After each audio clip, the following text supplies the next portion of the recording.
Welcome to a Transfiguring Adoption interview. I'm Darren Pink with Transfiguring Adoption, and I'm speaking with Dr. John DeGarmo about foster care, his services that he offers, and a project that he's currently pursuing. John, good to be talking with you today. Hey, thanks for having me on the program. Dr. DeGarmo, when I was reading through his About Us section on his website, he's really a Renaissance man. John's excelled in touring with people internationally, working in the wrestling industry, it looked like, teaching high school, and then you're also published everywhere. We've actually read through your foster parenting manual, Practical Guide to Creating Loving, Safe, and Stable Home, and you're even contributing to the Huffington Post. That's amazing. Well, thanks. It keeps me busy, that's for sure. So can you tell us, how and why did you get involved in foster care? Well, it's a long story. Thanks for asking. You know, our first child died of a disease called anencephaly, or some pronounce it anencephaly. It's a condition where the brain or the skull never truly form. And since then, my wife and I really had a desire to help other children. You know, we lost our children. We realized how precious life was. And when we returned to America from living in Australia for a number of years, we returned back to America, and at that point I was doing the wrestling, traveling the wrestling, and at the same time teaching high school. And I was noticing in my high school classes that a number of my students were coming in, and they had a lot of challenges. There were discipline issues, there were issues with academics, issues with behavior and attendance, and I always wondered why. And then I met many of their birth parents, and I realized, it really starts in the home. So my wife and I thought, okay, we've lost a child. How can we help other kids who are in need, those children who are in families who are really not, doing the best, those families who are neglecting or abusing the children? So we decided to help children in foster care, and here it is 13 years later and 50-plus kids, and we're still going strong. Do you remember what it was like to get your first placement and kind of what was going through your mind and your feelings and emotions? Right, I sure can. I remember it very vividly. I realized within the first 20 minutes of that placement, there was a 4-year-old girl and her 4-month-old sister. I realized in the first few minutes that I was not prepared. You know, my training went out the door when it was a real-life situation, when that 4-year-old is just screaming, I want my mom, I want my mom, you can't keep me. And my wife had to hold her down to stop from running out the door. And when we held that girl in her arms until she cried herself to sleep, I realized in that first few moments that I was not ready for this.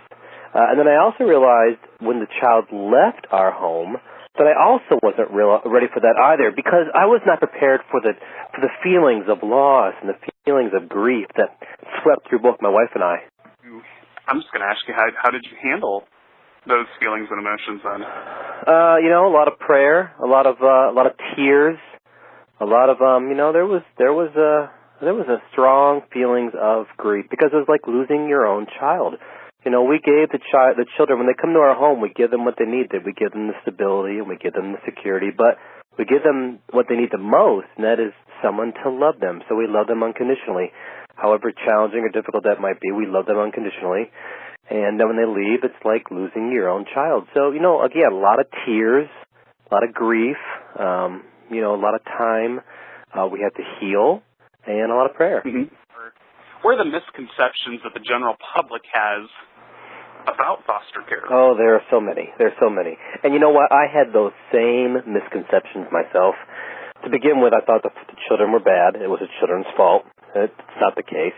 And second of all, that foster parents are a little bit strange, a little bit odd, because they take children into their home that are not theirs. That part's a bit true, because we have to be a little bit odd to do what we do, because it is the hardest thing, by far, that I've ever done. And so many times, there's just grief involved, or there's frustration with the system, or the child might be lashing out with you in anger. So there's lots of times where it's just not as much fun as you would like it to be, so to speak. But it's the most important thing I've ever done by far. So those are the misconceptions out there. I often hear a lot from people tell me, I can't be a foster parent. It would be too hard to get the kids back. And then I tell them, it's supposed to be hard to get these kids back. You are supposed to grieve because you're giving them the love they need. So when they do leave your home, your heart should break because you're giving up something that you love. There's that misconception out there too. And I think you hit something right on the head there. Is that it should be hard to give the kiddos back. If you're committed and you're actually loving someone. I'm even thinking my parents came over to visit our family for Christmas, and my 9-year-old, that first night that my parents were gone, started crying while I was putting them to bed, and that's because there's that love, there's that connection there, and it was hard to see them go, and he knows he's going to see them again, but how much rougher for a foster kiddo that doesn't know if they're going to see you again. That's so very true. It's so very true. That's right. You don't know if you're going to see those children.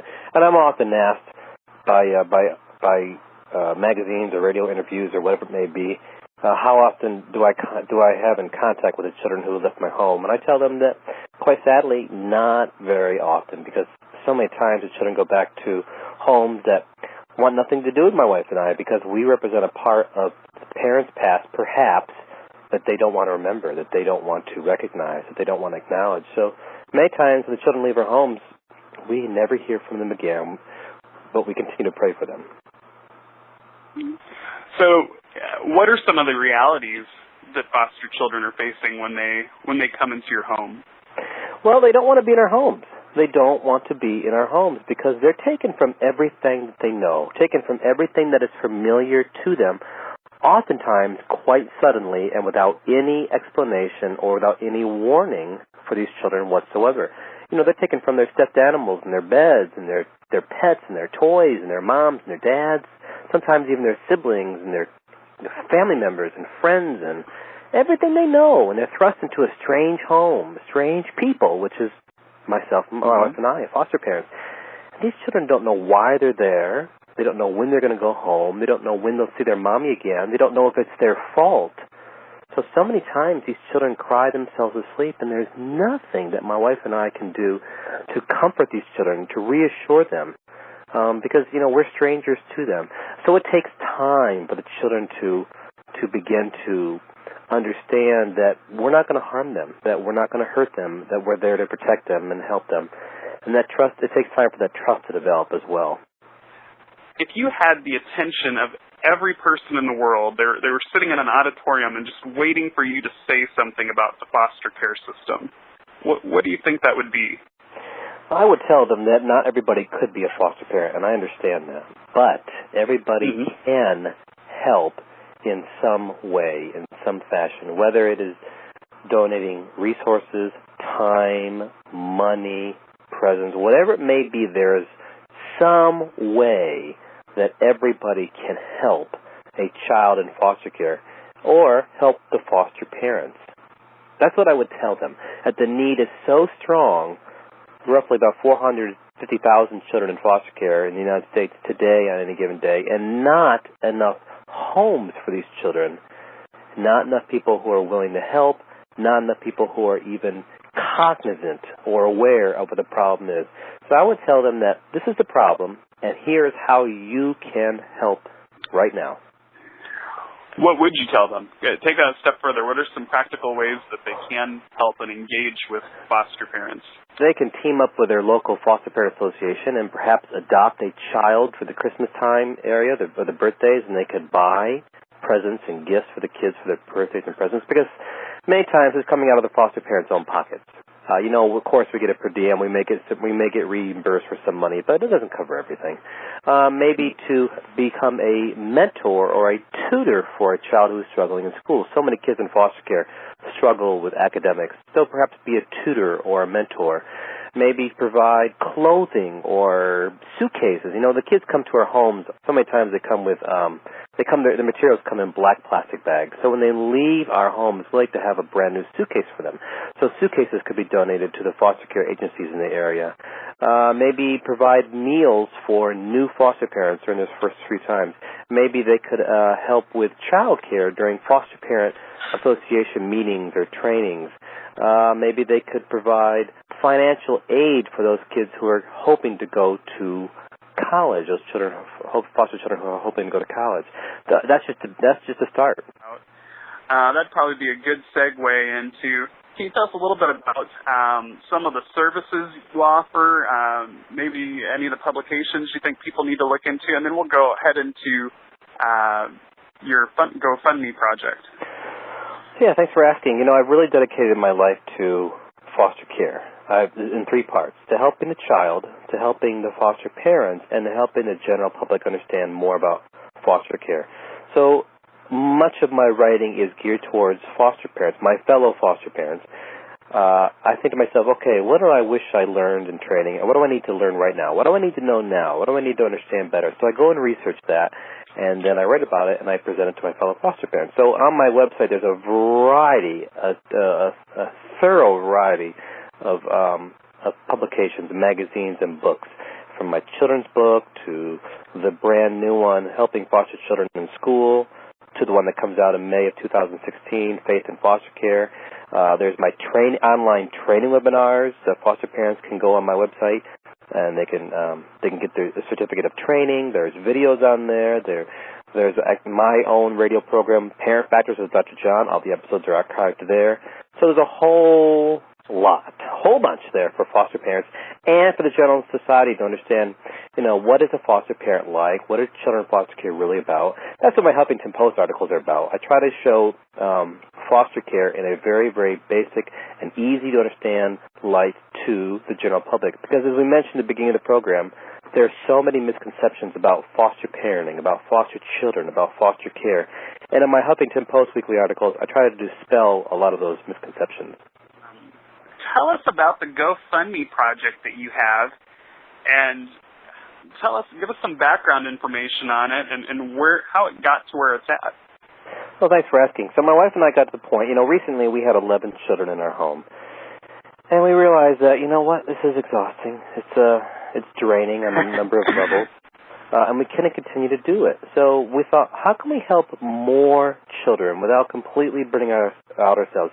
How can we take what we've learned in our 13 years as foster parents and take it to a larger, bigger level? There are so many children in need out there who have no place to go. So we're opening up a residential group home for boys ages 10 to 18.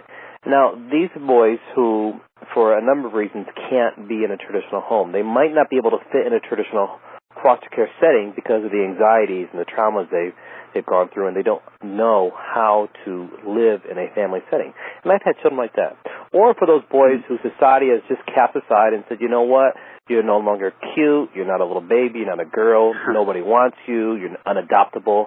So there's no place for these boys to go. And there's so many boys in our area who fit into that category. We've had some in our own home who just can't fit in a traditional home. So we're opening up a residential group home in our area, 16 boys between the ages of 10 and 18, and we're going to teach these boys a number of skills. We're going to have them so ready when they leave our home that it's going to be amazing. This is going to be a place where they're going to find hope. They're going to find healing. They're going to find love. They're going to find family. We're going to make sure all these boys 100% have a high school diploma. As I said earlier, 55% will drop out. That's awesome. We're going to make sure these boys have all the life skills and living skills they need so when they leave, they know how to cook and clean, take care of themselves. They'll have a driver's license. They know how to fill out a job application. We'll have them career ready, whether it's gearing towards college, military, or technical school. We'll have all these things for these children so when they leave the facility, they are ready. They are ready. And we're going to teach them a lot of, life lessons to recognize the difference between right and wrong, the difference between good choices and bad choices. But most importantly, when they leave and they want to come back, this is going to be their home. This is going to be their family. Wow. So, when it comes Thanksgiving or Christmas time, they're always welcomed back with open arms. Lots of various forms of therapies, music therapy, play therapy, animal therapy, you name it, it's all going to be there. Really excited about it. So right now we are in the position of raising contributions so we can pay off the facility and be completely debt-free. So when we open up the doors of the building, all of the grant money that we get and all of the state funding that we get will go directly towards the boys. So right now we're trying to raise enough money to pay off the building and pay off the improvements in the facility. It's a former nursing home. We just had to make a couple improvements here and there. But the building is, my wife and I walked into it and thought, this is it. This is exactly what we wanted. Perfect setting. Couldn't be any better. So we have a GoFundMe campaign right now trying to raise $300,000, again, to pay off the facility and to make the improvements. And we're excited. We are on our way to reaching that goal. So we are asking people to prayerfully consider to contribute to this. You know, their money is going to go towards creating a home for boys in need. And you know, what's more important than that? If I'm an individual listening right now and I'm listening to this and it's touched me and I really want to help these boys out, I only have $5. Is that good enough to help? Oh, please. Absolutely. Yes. Absolutely. By all means. And is there a date that you're hoping to open this up, or hoping to open it up in August of 2016. And so how do people how can they find your GoFundMe project? How do we go about helping these boys out? Well, thanks for asking. There's a couple ways you can do it. You can go to the website Never Too Late Foster Care, and the Never Too Late comes from it's never too late for a child to heal, never too late for a child to find hope, never too late for a child to find family, never too late for a happy childhood. So Never Too Late Foster Care is the website. You can also go to my own Facebook page, John DeGarmo, or my Dr. John DeGarmo Foster Care Facebook page, and you'll see several posts that are out there for the week for the GoFundMe link as well. On the website, you can go to you can contribute to there, or you can go to my Facebook page and contribute through the GoFundMe, or you can go directly to GoFundMe itself and just type in Never Too Late Foster Care. So again, a number of ways to do it. John, I have so enjoyed talking with you. You just have. When I talk with you, I get a sense of hope for children. I sense passion from you, and I just want to jump on board and help and change the world with you. Thank you. And his publications, we highly recommend them. And again, for everyone, his GoFundMe project, it was Never Too Late, right, on GoFundMe? Yeah, Never Too Late Foster Care. Or just check it out on my Facebook page, John DeGarmo as well.